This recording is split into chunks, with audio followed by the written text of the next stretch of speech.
नमस्कार, आदाब, सत श्री अकाल, राधे राधे, जय श्री कृष्णा। कैसे हो साथियों? मैं अंकुर पारिक आप सभी का स्वागत और अभिनंदन करता हूं आपके अपने मंच शिवी एजुकेशन हब पर।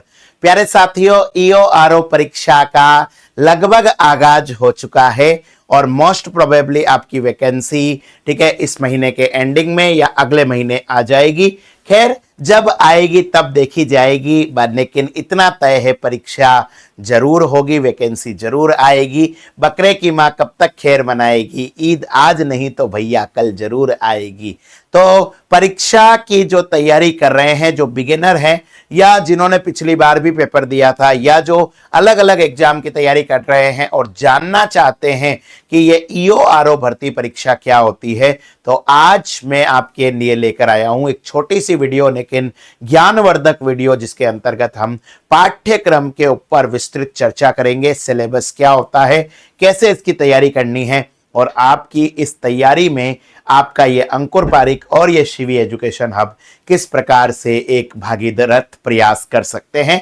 चलिए स्टार्ट करते हैं। सबसे पहले आज हम जानेंगे आरपीएससी ने जो ईओ आरओ सिलेबस जारी किया था उसके बारे में। पिछली बार का सिलेबस ही एक बार हम देख रहे हैं और मोस्ट प्रोबेबली इसके अंदर कोई विशेष चेंज नहीं होगा अनटिल अनलेस पार्ट बी के अंदर जो स्कीम दे रखी है उनके अंदर हो सकता है गवर्नमेंट इस बार की जो भारतीय जनता पार्टी की सरकार है उससे जुड़ी हुई कुछ योजनाएं दे दे। चलिए, तो सबसे पहले हम देखते हैं सिलेबस के अंदर क्या है। आपके सिलेबस के अंदर दो भाग है। भाग अ के अंदर है सामान्य ज्ञान यानी कि जनरल नॉलेज। इससे आते हैं टोटल आपके 80 क्वेश्चन 80 मार्क्स के, 80 नंबर का यह है। और पार्ट बी है आपका नगरपालिका एक्ट, नगरपालिका के रूल्स और नगरपालिका की स्कीम, जिनसे 40 क्वेश्चन आते हैं।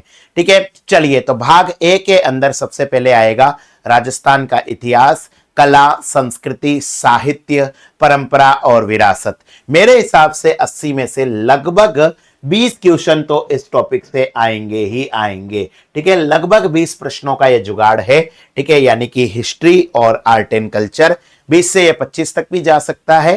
ठीक है, लेकिन किसी भी सूरत में 17-18 से कम नहीं होंगे। ठीक है, कौन कौन से टॉपिक दे रखे हैं? सबसे पहला टॉपिक है राजस्थान के प्राग ऐतिहासिक स्थल, पुरा पाषाण से ताम्र पाषाण और कांस्य युग तक। ठीक है, आरपीएससी ने जो सिलेबस दिया है वही मैंने आपके सामने लिखा है। राजस्थान का के अंदर कौन कौन से हिस्टोरिक पैलेस थे और स्पेशली यहां पर मेंशन है पुरा पाषाण से लेके ताम्र पाषाण और कांस्य युग तक। इसके बाद में आपके टॉपिक आता है ऐतिहासिक राजस्थान, प्रारंभिक ईस्वी काल के प्रमुख ऐतिहासिक केंद्र, प्राचीन राजस्थान में किस प्रकार का समाज था, धर्म थी और संस्कृति थी। इसके बाद में आपके आता है प्रमुख राजवंशों के महत्वपूर्ण शासकों की राजनीतिक और सांस्कृतिक उपलब्धियां। साफ साफ यहां पर दे रखा है कि जो राजवंश थे, जिसे हम मिडाइवल राजस्थान कहते हैं, उसके जो प्रमुख राजवंश थे उन्होंने कौन कौन सी पॉलिटिकल और कल्चरल उपलब्धियां हासिल करी। और इसके अंदर सबसे इंपॉर्टेंट आपके गुहिल राजवंश, इसके बाद में प्रतिहार राजवंश, चौहान राजवंश, परमार, राठौड़, सिसोदिया और कछवाहा। ठीक है, आपको पूरे राजवंश बहुत डिटेल में पढ़ने पड़ेंगे। इसके बाद में आपके आता है मध्यकालीन राजस्थान में प्रशासनिक और राजस्व व्यवस्था। इसके बाद में आता है आपके मॉडर्न राजस्थान, आधुनिक राजस्थान, जिसके अंदर 19वीं 20वीं शताब्दी के दौरान राजस्थान में सामाजिक जागृति के कारक, ठीक है, किस प्रकार से राजस्थान के अंदर जागरण हुआ। इसके बाद में आता है आपके राजनीतिक जागरण, समाचार पत्रों, राजनीतिक संस्थाओं की भूमिका, 20वीं शताब्दी में जनजाति किसान आंदोलन, 20वीं शताब्दी के दौरान विभिन्न देशी रियासतों में प्रजामंडल आंदोलन, राजस्थान का एकीकरण। ये आपके इस राजस्थान का इतिहास, कला, संस्कृति, साहित्य, परंपरा और विरासत का पहला पार्ट है, जो कि राजस्थान हिस्ट्री का है। तो मेरे हिसाब से मैं 20 नंबर पर जब डिवाइड कर रहा हूं तो उसमें कम से कम 10 क्वेश्चन यहां से आएंगे। और राजस्थान हिस्ट्री ध्यान रखना, ठीक है, सिलेबस इस परीक्षा का बहुत कम है, लेकिन जब कम सिलेबस होता है तो आपको सिर्फ ऊपर ऊपर से पढ़ने से काम नहीं चलेगा, आपको डीप स्टडी करनी होगी, बहुत ज्यादा मेहनत करनी होगी। ठीक है, क्योंकि यहां पर एक एक नंबर के लिए तगड़ा कंपटीशन होने वाला है। ठीक है, ये राजस्थान का सबसे ज्यादा कंपटीशन वाला एग्जाम है, लेकिन दूसरी तरफ सबसे कम सिलेबस वाला है। आपको गिनती की किताबें करनी है।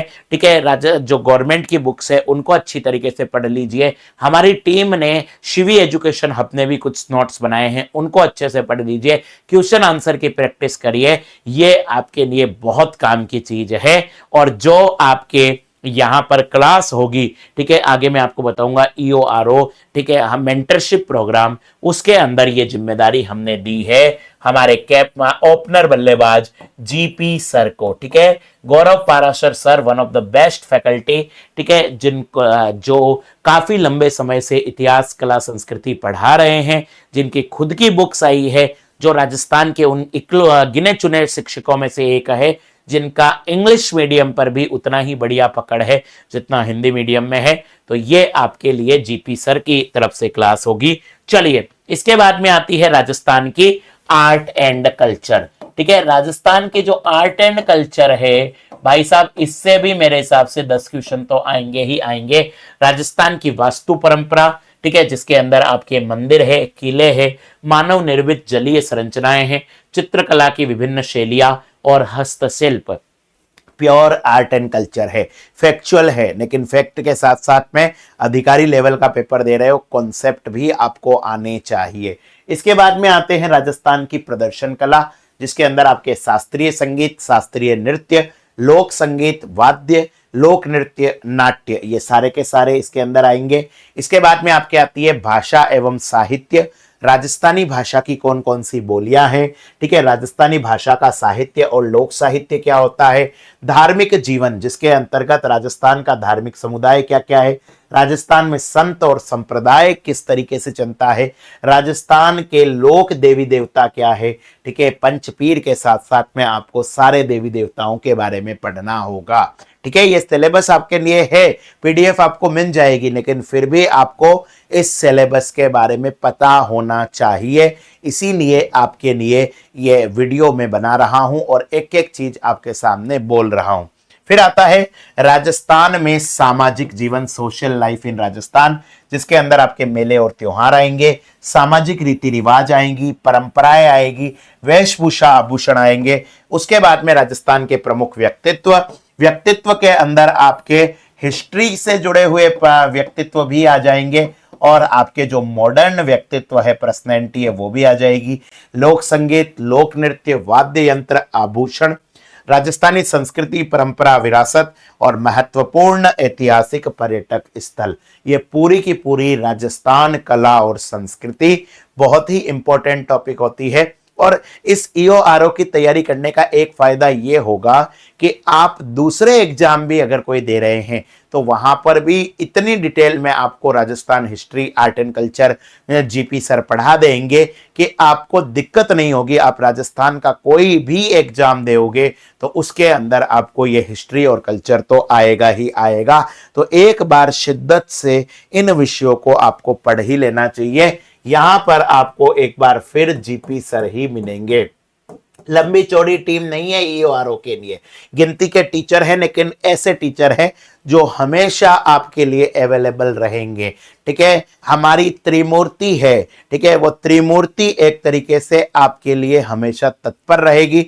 ब्रह्मा जी के जैसे मुक्ति जो शुरुआत का काम करते हैं गौरव सर, इतिहास कल्चर, ठीक है, विष्णु जी के जैसे आपका हमेशा ध्यान रखते हैं, आपकी छोटी से छोटी प्रॉब्लम को समझेगी हमारी ज्योति मैम, और शंकर भगवान की जैसे लास्ट में फाइनल निपटाने का काम तो हम ही करेंगे। चलिए, तो इसके बाद में आपके आती है दूसरी सब्जेक्ट पार्ट A के अंतर्गत राजस्थान का भूगोल। राजस्थान के भूगोल से मेरे हिसाब से क्वेश्चन कम से कम 15 क्वेश्चन तो राजस्थान भूगोल से आएंगे ही आएंगे। ठीक है, 15 से 20 क्वेश्चन तक भी पहुंच सकता है। यहां पर आपके प्रमुख भू आकृतिक प्रदेश, उनकी विशेषताएं, राजस्थान को कितने ज्योग्राफिकल एरियाज के अंदर बांटा जाता है, उनकी क्या क्या कैरेक्टरिस्टिक्स है, राजस्थान की क्लाइमेट, जलवायु, उसकी क्या क्या विशेषताएं हैं, हमारे राजस्थान की कौन कौन सी नदियां हैं, राजस्थान की झीलें, प्राकृतिक वनस्पति, नेचुरल वेजिटेशन, प्रमुख फसलें, अलग से यहां पर कुछ फसलें दे रखी है देखिए कितना प्यारा सिलेबस है। गिनती की आपको फसलें दे दी कि भैया और कुछ याद हो ना हो इनके बारे में पढ़ लेना। गेहूं, मक्का, जौ, कपास, गन्ना, बाजरा, ठीक है, 6 फसलें हैं। इन 6 फसलों पर आपको जितनी जानकारी मिले उतनी जानकारी आपको लेनी है, क्योंकि यहां पर आपको सतही जानकारी से काम नहीं चलेगी। राजस्थान के प्रमुख उद्योग, प्रमुख सिंचाई परियोजनाएं, जल संरक्षण तकनीक। इसके बाद में आपके आता है पॉपुलेशन यानी कि जनसंख्या। जनसंख्या के अंदर आपके वृद्धि, घनत्व, साक्षरता, लिंगानुपात, प्रमुख जनजातियां, ये आपके सिलेबस के अंदर है। फिर आते हैं आपके खनिज यानी कि मिनरल्स। मिनरल्स के अंदर दोनों धात्विक और अधात्विक। फिर आती है ऊर्जा संसाधन, परंपरागत, गैर परंपरागत। फिर आती है इन्वायरमेंट एंड इकोलॉजी से जुड़ा हुआ जैव विविधता और इनका संरक्षण, पर्यटन स्थल और परिपथ, ठीक है, हालांकि इकोनॉमिक्स नहीं दे रखी लेकिन उससे जुड़ा हुआ टॉपिक दे दिया कि राजस्थान के पर्यटन स्थल कौन कौन से हैं, उनसे जुड़े हुए परिपथ कौन कौन से हैं, और खनिज संपदाएं। ये पूरा का पूरा ज्योग्राफी है, और ज्योग्राफी के लिए लगभग 15 क्वेश्चंस का आपका जुगाड़ होगा, और यहां पर इसको पढ़ाने की जिम्मेदारी आपके ज्योति मैम के पास में है। ठीक है, ऐसी फैकल्टी जो आपको मैप के थ्रू ज्योग्राफी पढ़ाती है और बहुत शानदार तरीके से आपको पढ़ाएगी। ठीक है, तो आपके 35 नंबर का जुगाड़ अभी तक हो गया है, 120 में से 35। बच्चे कितने? ठीक है, बच्चे कितने बच्चों मुझे बताओ। ठीक है, वो सारे के सारे जो नंबर है, ठीक है, वो सारे के सारे नंबर अपने ही है, यानी कि बाकी सारी चीजें मेरी है। तो चलिए मैं आपको क्या क्या पढ़ाऊंगा। सबसे पहले यहां पर पॉलिटी आपके दे रखी है, भारतीय संविधान, ठीक है, उसके अंतर्गत राजनीतिक व्यवस्था और शासन प्रणाली। ठीक है, भारतीय संविधान, राजनीतिक व्यवस्था, शासन प्रणाली, हमारे हिसाब से इससे 25 क्वेश्चन तो आएंगे ही। ठीक है, 25 क्वेश्चन आएंगे, जिसके अंदर कम से कम 15 क्वेश्चन इंडियन ज्योग्राफी के और 10 क्वेश्चन आप, ठीक है, मान सकते हो राजस्थान ज्योग्राफी के। ठीक है, तो आपके कितने क्वेश्चन हो गए? 25 और 15 हो गए आपके 40, और 40 और 20 क्वेश्चन हो गए 60 क्वेश्चन। ठीक है, चलिए, तो यहां पर अगर आप इंडियन पॉलिटी की बात करो तो इंडियन पॉलिटी के अंदर आपका संविधान सभा, भारतीय संविधान की विशेषताएं, संवैधानिक संशोधन, ठीक है, उसके बाद उद्देशिका, मूल अधिकार, राज्य के नीति निदेशक तत्व, मूल कर्तव्य। चूंकि आप अधिकारी तत्व की परीक्षा दे रहे हैं तो पॉलिटी का एक बहुत बड़ा रोल रहता है। इसके बाद में आपके भारतीय राजनीतिक व्यवस्था आ जाएगी, इंडियन पॉलिटिकल सिस्टम, जिसके अंदर आपके राष्ट्रपति, प्रधानमंत्री, मंत्रिपरिषद, संसद, सुप्रीम कोर्ट, जुडिशियल रिव्यू। इसके बाद में आपके बहुत सारे आयोग के बारे में दे रखा है, भारत निर्वाचन आयोग, नियंत्रक और महालेखाकार परीक्षक, नीति आयोग, केंद्रीय सतर्कता आयोग, लोकपाल, केंद्रीय सूचना आयोग, राष्ट्रीय मानवाधिकार आयोग। उसके बाद में है संघवाद, भारत में लोकतांत्रिक राजनीति, गठबंधन सरकारें, राष्ट्रीय एकीकरण। ये सारी की सारी चीजें आपको पढ़ाई जाएगी और बहुत प्यारे तरीके से पढ़ाई जाएगी। ठीक है, और कुल मिला के इसके अंदर पूरी की पूरी पॉलिटी है। अगर आप ईओआरओ की पॉलिटी की तैयारी करते हैं तो न केवल राजस्थान बल्कि इंडिया के अंदर कोई भी एग्जाम होगा वो उसके अंदर आपको पॉलिटी परेशान नहीं करेगी, ये गारंटी है मेरी। इसके बाद में आपकी आती है राजस्थान की पॉलिटी। राजस्थान की पॉलिटी के अंदर राज्य की राजनीतिक व्यवस्था, राज्यपाल, मुख्यमंत्री, मंत्रिपरिषद, राजस्थान विधानसभा, हाई कोर्ट। इसके बाद राज्य की प्रशासनिक व्यवस्था, जिसके अंदर जिला प्रशासन, स्थानीय स्वशासन, पंचायती राज संस्थाएं। फिर आएगा आपके राजस्थान लोक सेवा आयोग, राज्य मानवाधिकार आयोग, लोकायुक्त, राज्य निर्वाचन आयोग, राज्य सूचना आयोग। और उसके बाद में आता है एक छोटा सा टॉपिक लेकिन इंपॉर्टेंट है, हाल ही के वर्षों में इससे क्वेश्चन आ रहे हैं, पब्लिक पॉलिसी एंड राइट, लोक नीति और अधिकार। लोक नीति, विधिक अधिकार, नागरिक अधिकार पत्र, राजस्थान लोक सेवा गारंटी अधिनियम। ये पूरा का पूरा आपके पॉलिटी का पार्ट है।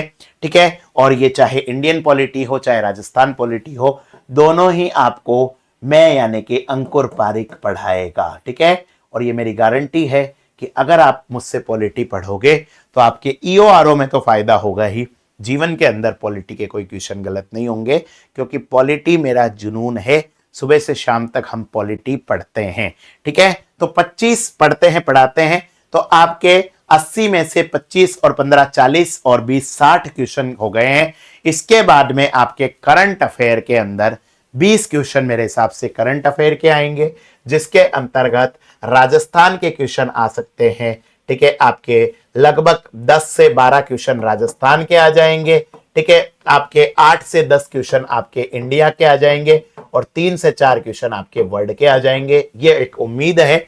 राजस्थान भारतीय और अंतर्राष्ट्रीय स्तर की प्रमुख समसामयिक घटनाएं, मुद्दे, वर्तमान में चर्चित व्यक्ति, स्थान और संस्थाएं, खेल और खेलकूद संबंधी गतिविधियां। यहां पर आपको time to time current affair की डोज मिलती रहेगी। आपके इस चैनल पर भी क्लासेज होगी। करंट अफेयर आपको, ठीक है, बहुत शानदार तरीके से प्रोवाइड किया जाएगा। और करंट के बिना आप सोचते हो कि आपके राजस्थान में कोई एग्जाम पास हो जाएगा, वो पॉसिबल ही नहीं है। ठीक है, तो करंट अफेयर पर हमें बहुत ज़्यादा फोकस करना है और करंट की आपको तैयारी कराई अच्छे से जाएगी। ये पूरा का पूरा पार्ट ए हो गया है। करंट भी आपको कौन पढ़ाएगा? मैं ही पढ़ाऊंगा, अंकुर ही पढ़ाएगा। चलिए, इसके बाद में आता है आपके पार्ट बी। पार्ट बी के अंदर राजस्थान नगरपालिका अधिनियम 2009, नगरीय निकायों से संबंधित विविध नियम और योजनाएं, ये तीनों मिलाकर आपके 40 नंबर का जुगाड़ है। ठीक है, 40 में से 20 नंबर अकेले आप राजस्थान नगरपालिका अधिनियम के मान लो। ठीक है, 5 से 6 नंबर आप इनके मान लो, नियमों के, और बाकी योजनाओं के मान लो। राजस्थान नगरपालिका अधिनियम 2009 पूरा नहीं पढ़ना है। उसके अंदर आपके काम काम के ये चैप्टर हैं, इतने से चैप्टर आपको पढ़ने हैं। इनका डिटेल्ड सॉल्यूशन आपके सामने होगा, एक एक पॉइंट का। ओरिजिनल एक्ट कितना कठिन होता है, जिन्होंने नहीं पढ़ा, एक काम करना, डाउनलोड कर लेना। ठीक है, इंटरनेट पर आसानी से मिल जाएगा। राजस्थान नगरपालिका अधिनियम 2009, Rajasthan municipality act 2009।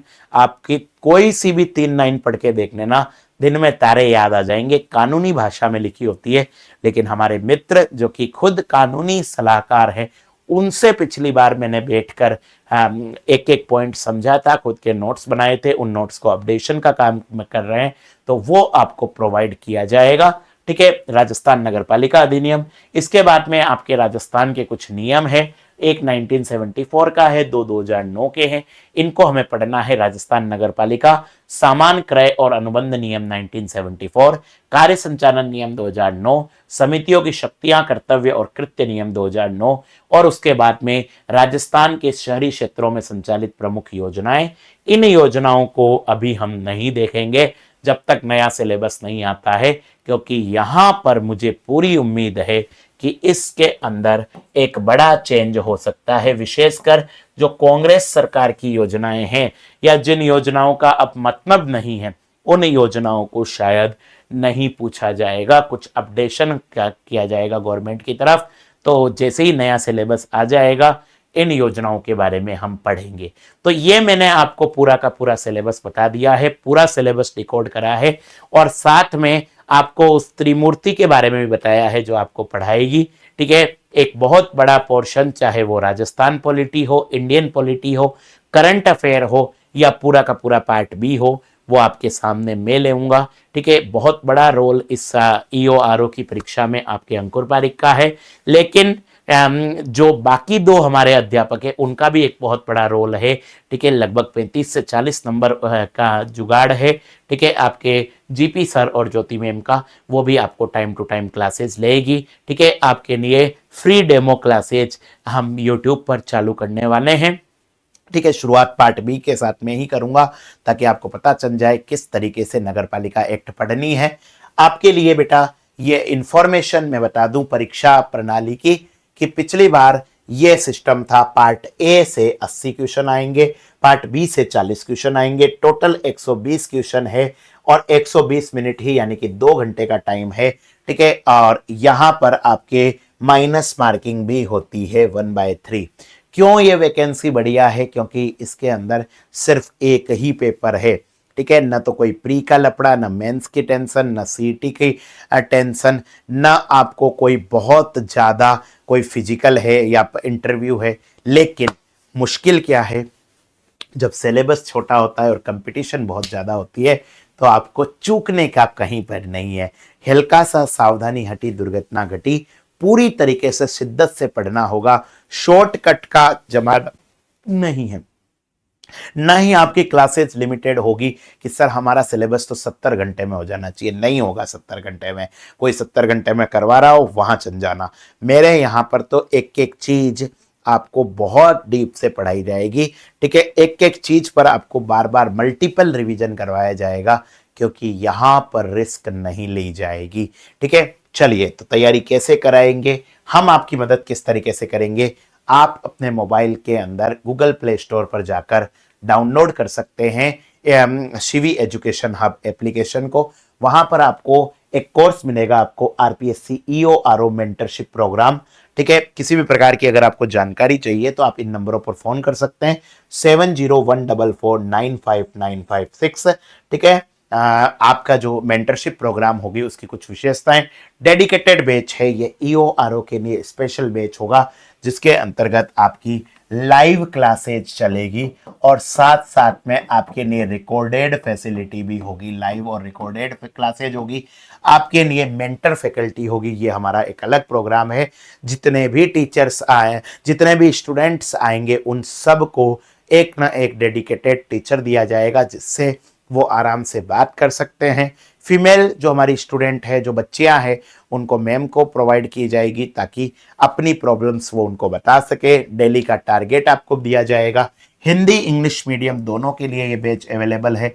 Daily target के साथ साथ वीकली टारगेट होगा हर बच्चे का, क्योंकि हमारा मानना है क्लासेस तो एक साथ तो होती है। अभी तक हम क्या करते हैं, जहां भी पढ़ा रहे हैं सारे बच्चों को एक जैसा मान रहे हैं, पर एवरी चाइल्ड इज डिफरेंट। सबके हो सकता है किसी को ज्योग्राफी में दिक्कत आ रही हो, किसी को पॉलिटी के अंदर आ रही हो, किसी को कल्चर समझ में नहीं आता, किसी को कुछ नहीं आता हो, कोई अदर स्टेट का हो, कोई इंग्लिश मीडियम का हो। तो पर्सन टू पर्सन हम उसका टारगेट, ठीक है, उसके ब्रेन के हिसाब से, उसकी कोशिश के हिसाब से चेंज करेंगे।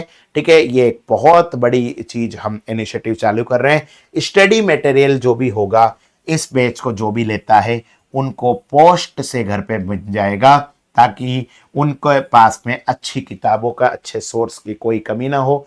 ठीक है, रिवीजन पर फोकस किया जाएगा, बार बार दोहरान कराया जाएगा। टेस्ट और एमसीक्यू जितनी ज्यादा प्रैक्टिस करते हो उतना आपके लिए अच्छा रहेगा। और इसके अलावा ठीक है, हेल्प इन सिमिलर एग्जाम, इससे मिलते जुलते जितने भी एग्जाम्स है, ठीक है, उन सब की आपको जानकारी दी जाएगी। ईश्वर करे आपका ईओआरओ में ही हो, लेकिन कंपटीशन इतना ज़्यादा है कि अगर बाई चांस ईओआरओ में नहीं हुआ तो भी आपका इस तैयारी से कहीं ना कहीं रास्ता होगा। उस रास्ते में हम आपकी मदद करेंगे। अगर आपको वीडियो पसंद आई हो, अगर आपको लगा हो कि आपको ईओआरओ की पूरी तैयारी करनी चाहिए, तो आप चैनल को सब्सक्राइब करिए। अभी मैं ये नहीं कह रहा हूँ कोर्स अभी तुरंत ले लो, ठीक है, कुछ दिन आराम से क्लासेज लो। यूट्यूब पे आपकी क्लासेज स्टार्ट में करने जा रहा हूँ। ठीक है, ब्राह्मण आदमी हूँ, पंडित आदमी हूँ, थोड़ा सा तिथि वगैरह देख के स्टार्ट करूँगा। ठीक है, चलिए, देखिए कुछ रिचुअल्स है जो बड़ों के आदेश मानने पड़ते हैं।